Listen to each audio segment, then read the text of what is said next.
На моята кола. Рубриката "Тя моята кола". Днес ще си говорим за колите с марка Wartburg.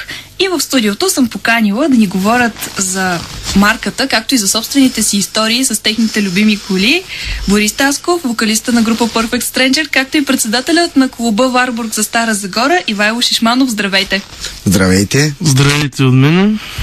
Нека да започнем с председателя на клуба. Ивайло, кажи ни повече за това, кога беше основан клуба и колко членове към днешна дата имате записани в него. Всъщност клуба отначало започна като на шега.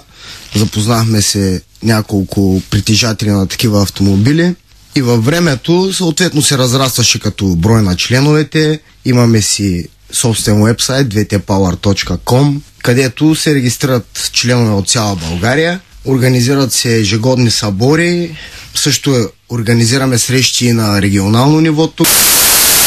Присъстват фенове от град Казанлък. Началото беше някъде преди 7-8 години, когато започнахме с тези неща. Във времето се разраствахме, разбира се, все повече нови и нови притежатели се присъединяваха към организацията. Хора с всякакъв социален статус, различни професии и занимания. Бяхме обединявани от общия интерес, възстановяване, експлоатация на тези автомобили, изобщо хоби, свързано с тях. Бора, ти от кога си член на клуб Wartburg Стара Загора?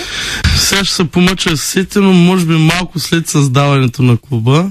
Мисля, че още нямаше и 10 човека някъде в клуба, когато аз се присъединих. Най-интересното беше, че аз чисто случайно попаднах в самия клуб, понеже като нов и начинаеш притежател на този автомобил, не се бях сблъскал с неговите особености, нали? Малко предистория да кажа, аз автомобила, който карам, моят Wartburg, е наследство от дядо ми и понеже на мен другата ми страст в областта на изкуството е автомонтьорство като цяло, мотори, коли и така нататък. Бях много запален да го възстановя, да го реставрирам. Просто усетих една енергия между мен и тая кола. Отговаряше до доста голяма степен на моя характер и нрав като човек и тръгнах по един майстор, втори майстор, трети майстор. В един момент фърлих вече всичко от майстора ми беше до гуша и чух за Ивайло и за неговият баща, който смея да кажа, може би в града и в региона е човека, който всеки Wartburg може да излекува по всякакъв начин.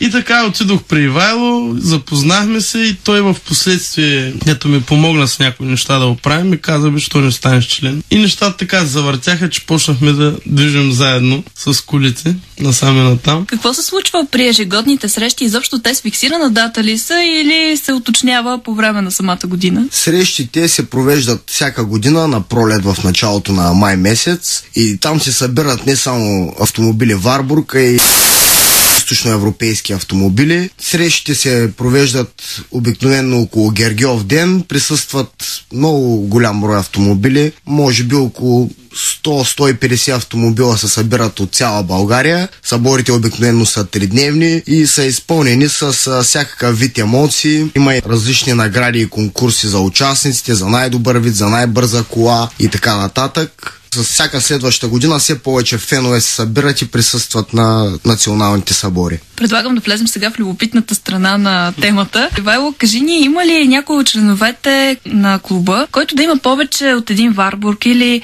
ретро Wartburg? Кой е въобще най-старият представител на тази марка? Да, има притежатели на повече от един. Аз също притежавам 2 автомобила Wartburg. Както и аз. Има много такива притежатели, които са обикновено с по 2 машини, в някои случаи има и повече, но това са единици хора. Разбира се, не говоря само за регионалния мащаб на клуба, говоря за националния мащаб.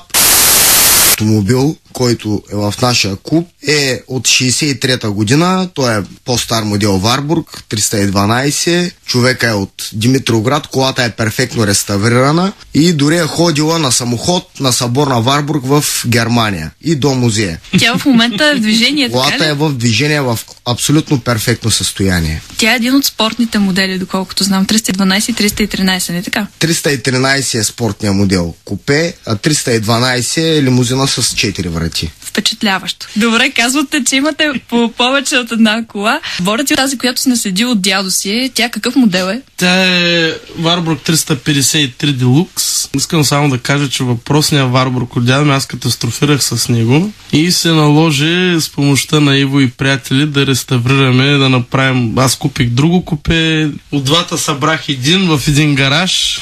Бях заробил там 1-2 месеца, защото трябваше и бояджийски истории, но аз чисто сам и с тях на помощ си извърших механичната част, прехвърлянето и сглобяването. И след това в последствие купих още един, дори бяхме двамата си ходихме да го взимаме заради купето, което ми харесва повече, който решихме, че ползваме за части в един момент, ако пък има възможност, мога да го вкараме в експлоатация, нали? Но в днешно време, както се казва, вече всичко опира до финанси, защото това хоби изисква средства и време. За жалост, аз последните 2 години, съобразно моята ангажираност в професията ми, нямам това време и дори много рядко се чуваме и се виждаме, но и поддържам идеята, където да седна и да стана, ме знаят като заклетен на тази машина. Така че, може би индиректно допринасям за популяризацията на тази кола.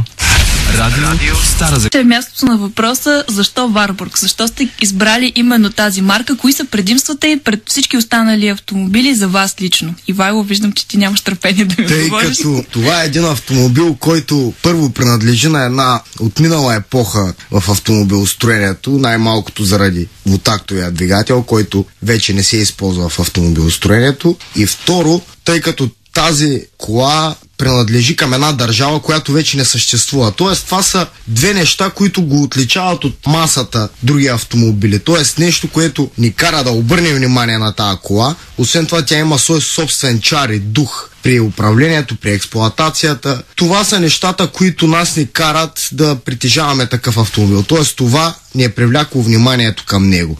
А колата се отблагодарява с абсолютна дълготрайност, надежност, не създава проблеми и затова всички ние сме много доволни от автомобилите си, продължаваме да ги поддържаме с кеф и гордост и съответно експлоатираме и да ходим по събори. Боря за тебе. Защо точно Warburg? Да, аз чисто, от друга гледна точка и го изчерпа максимално чисто техническата част на автомобила. Аз бих казал, може би повече в емоционална гледна точка, че всеки автомобил отговаря на същността на стопанина си. Може би при нас емоцията от това да чуеш едни високи обороти под капака, всеки момент да си направиш кефа на светофара, на дълга отсечка и така нататък. Тая емоция от ускоряне, от набиране, самия звук вътре, понеже аз имам влечение към моторите, може би нещата се доближават, нали? Точно поради това, че той е двутактов двигател. Другото, което аз много обръщам внимание, като седна в един автомобил, аз много държа на возията му, да е луксозна. А Warburg именно с това се слави и до ден днешен, че той е единственият от старите автомобили от соцлагера, които в това отношение е много издържан и до ден днешен има автомобили дори от ново поколение, които бая взор биха видяли да се опрат на возията на Warburg. За това колко е голям вътре, багажното му отделение, самото купе като лукс, като удобство. Тези всички неща аз ги слагам под внимание и най-вече емоцията от тази кола. Мога да кажа, че най-веселите ми и така жизнерадостни моменти в моя живот до ден днешен са минали точно с този автомобил. Абсолютно съм съгласен с Борката и искам да добавя, че това не е кола за всеки ден да я караш в трафика и да ходиш на работа с нея. Това е кола за уикендите, за хубаво време, за почивни дни, за хоби, да си доставяш удоволствие с нея, да се разтоварваш, като излезеш на разходка някъде с нея, да си доставяш удоволствие, най-общо казано. Тук отваряме темата за любопитните случки, които са ви се случили именно в купето на такава кола по време на движение или къде точно, каква е най-дългата дестинация, на която сте били с Warburg? Ами аз лично с моят съм обиколил почти цяла България, ходил съм до много отдалечени точки, но сега планирам и път.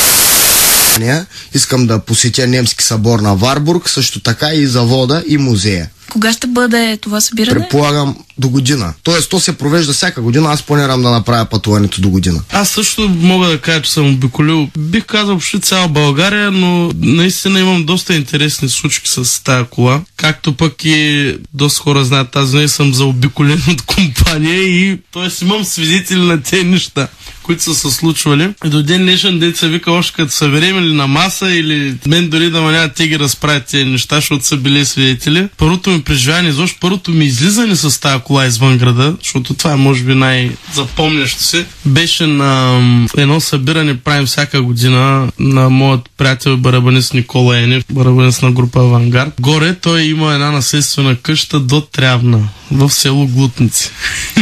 И тръгнахме от тук 2 коли, дали не бяхме и 3. Другите 2 коли бяха доста по-нова година, съвсем други марки. Едно... Още не мога да сетя какъв автомобил беше и аз бях с Варбург, съответно част от компанията, нали, така ме направи намеци и базици за моята кола, как сега докъде ще ли да ме теглят, какво ще ли да ме правят. А точно тогава се спомням, че за първи път излизам изобщо с тази кола извън града и викам, какво ще да става сега, ако има нещо, то ще се покаже на пътя. И така стигнахме се до Трявна, в един момент се разминахме с тях, те бяха спрели някъде, аз заминах за Трявна, точно сядам на заведението, на хотел Трявна, сега да пием кафе и ги чакаме. И те ми звънят, къде си? Ми викам, на центъра пия кафе. Абе, може да се върнеш до табелата на Трявна, че стана един проблем.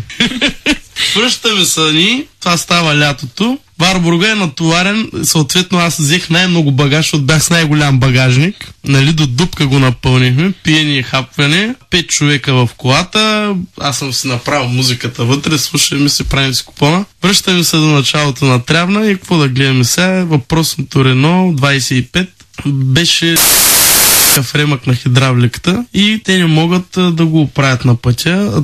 Това се случва точно на Гергьов ден. Тогава спомня дори, че имаш събор, със си го говорим, че няма да мога да ида. Какво да правим? В това време всичките майстори в Трявна са на маса вече от сутринта. И няма кой да помогне. Хориха там, търсиха с таксита напред-назад, намериха до хлебозавода някакъв сервис, който работи въпросния ден. Обаче, единствената кола, с която можем да изтеглим въпроса Рено 25, хората, които знаят тази кола, тя е доста огромна, тежи 2 тона. Бих казал, един от най-големите модели на Рено до ден днешен, най-големия. Беше също натоварена с хора, бяхме 10 човека и сме в началото на Трявна. За да идем до хлебозавод, трябва да минем през цяла Трявна. През града, той е пълен с туристи в този момент. И какво да правим? Викат ми, давай, щикаме. Викам, къде щикаме, бе? Връзваме на Варбурга, викам, Реното и го теглим. Те всички ме гледаха и така. А това в същия човек на мене ми каза, че ми бил купил много хубаво въже да ме тегли. Направи теглини, което направим голяма атракция на града. В един момент стигам до въпросния хлебозавод, който бера беше нещо страхотно, невероятно остро като бер. И всички казаха, бе, дай да не си правим експеримент, защото ще го блокираме този двигател. Викам, аз или Варбург карам, или за какво съм дошъл до тук. И след като не успяха да ме убедят, качихме се по 2 коли и стеглих, сигурно имаше около 50 метра някъде разстояние, стеглих колата, паркирайки вече пред големия сервис, всички майстори излезнаха отвън и изпаднаха в ненормален смях. За първи път виждаме, нали, магари да тегли кон, при което вече въпросната кола получи аплодисменти си, нали, от тогава на това Варбург гледаха по друг начин, с уважение и с респект и бих казал, че същия не този престой там, аз нямах наистина никакви проблеми с колата си, както се отидох, така и се върнах. И от тогава насам просто се убедих, че в тази кола наистина има една надежност и мога да щеш нея по всяко време. Както съм казал аз, ако видиш спрял Варбург, той защото няма бензин. Радио Стара Загора. С намирането на частите. Да, намирането на оригинални части става все по-трудно. На пазара в момента се предлагат алтернативи, които са на унгарски и полски производители, но те не са достатъчно качествени. И всеки един истински привърженик на тази марка се опитва да си намери оригинални части, произведени в Германия или бившата източна Германия, което, разбира се, с времето става все по-трудно, но не е невъзможно, тъй като има изградена верига от магазини из цялата страна. Също така винаги има и частни продавачи, които разполагат с такива оригинални части и винаги се намира по нещо интересно и някоя необходима част с оригинално качество. Има ли опция във форума и въобще в вашия фен клуб да си разменяте информация за това откъде може да бъде взета част или такава, която вече може да е втора употреба, да не трябва на някой да бъде предоставена на друг? Да, абсолютно. Значи има си теми, в които са отбелязани местата и адресите, където има магазини, също така и телефони за контакти. Има и телефони и координати на частни лица, които продават оригинални части. И да кажем в края на нашия разговор, всички, които в момента слушат, имат Warburg и имат огромната любов към тази марка кола, искат да се присъединят към фен-клуба на Warburg, конкретно Стара Загора, а и по този начин в националния. По какъв начин могат да се свържат с вас? На нашия сайт dtpower.com могат да си направят регистрация, там вече да пишат, да се свържат с част от хората, които ръководят там, аз съм един от тях. Съответно, ние ще им дадем информация за събори, срещи и така нататък. По същия начин, който е от Стара Загора, по абсолютно същия начин, чрез форума, може да се свържи и с мен и аз съответно да го информирам за нашите сбирки и мероприятия, които провеждаме тук. За финал ще ви помоля за една любопитна задача да охарактеризирате вашия собствен Warburg само с една дума. Боря, ти как би го нарекал? Аз моя Warburg лично с една дума, на базата на това, което съм преживял съответно, може би всеки изхождал там и на базата на всичко, което тая кола, бих казал, че той е непобедим, този Warburg. Непобедим, добре. Ивайло, за теб? Аз моя твърдо бих го характеризирал като уникален, тъй като моя има своеобразни модификации и подобрения по него, както по двигателя, така и външни, и се отличава от всички останали. Всеки, който разбира поне малко от тези автомобили, веднага би намерил разликата между моя и всеки един оригинален екземпляр. Чудесно, благодаря ви много за това гостуване. Изключително любопитно се получи. В рубриката "Тя, моята кола" днес на гости ни бяха Ивайло Шишманов и Борис Тасков. Благодаря ви още веднъж за това гостуване.